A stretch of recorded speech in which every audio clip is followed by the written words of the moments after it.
is human. We have no time for thy kind. Humans bring nothing but filth. Hello everybody, welcome back to Ghostly French Toast, and today's lore video is going to be on the Rat Covenant of Darksouls 2. So enough talking around, let's dive on in. Something interesting to point out with the Rat Covenant is, it's like the only game in the series that we actually see rats being sentient creatures, which I always found weird, because Dark Souls 1 and Dark Souls 3 we don't have sentient creatures. We got sentient cats in Dark Souls 1. We don't really got anything else sentient in all the other Souls games, as I should point out. So, yeah, I just want to get that out of the way before we started the video. And the main reason I wanted to do this is because I was doing a replay through the game, because I'm trying to 100% it, right? And once I got to the Doors of Pharaohs, it was just really weird, because we know that there had to be some kind of connection between Pharaohs and the rat. Basically tried, because the main reason I'm doing this video is to explain how the rats are trying to protect Pharaohs. So with that being said, let me explain why.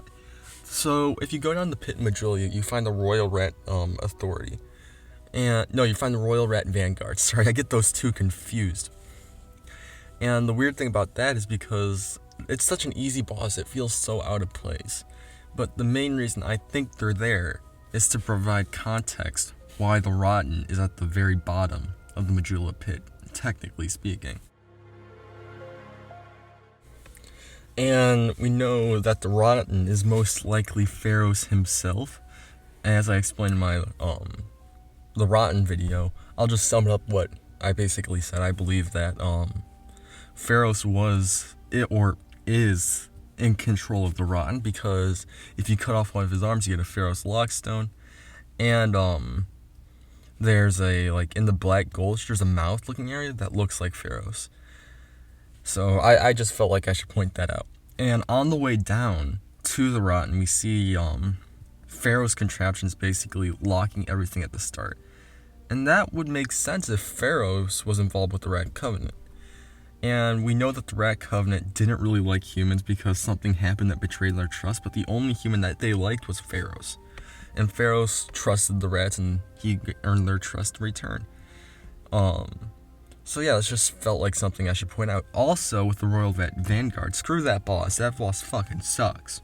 It's just Sif, but if we had like a bender the night before.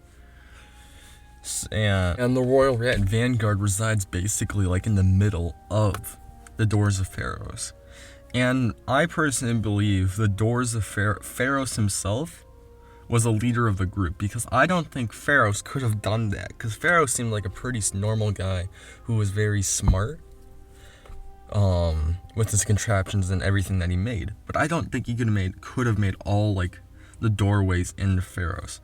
I feel like either he came there and implemented the Pharaoh's Lockstone contraptions, or he had like help from someone. And if we go off that theory, it could be the people of Brightstone Sildora, because right after Doors of Pharaohs is Brightstone Sildora, and he could have gotten like free labor to help him out build the Doors of Pharaohs.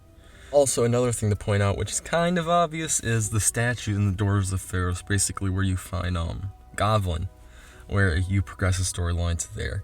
Those are the same statues as the Rotten, we see making them down in the Black Gulch. So I feel like that's something obvious people notice, but it feels like something I should point out. And yeah, that's basically it for this time. It's just a short lore video. There's not too much to talk about, but I just want to make it. And yeah, come check out my Twitch. I stream Monday, Wednesday, and Friday. So yeah, see you next time. Ghostly French Toast. Bye.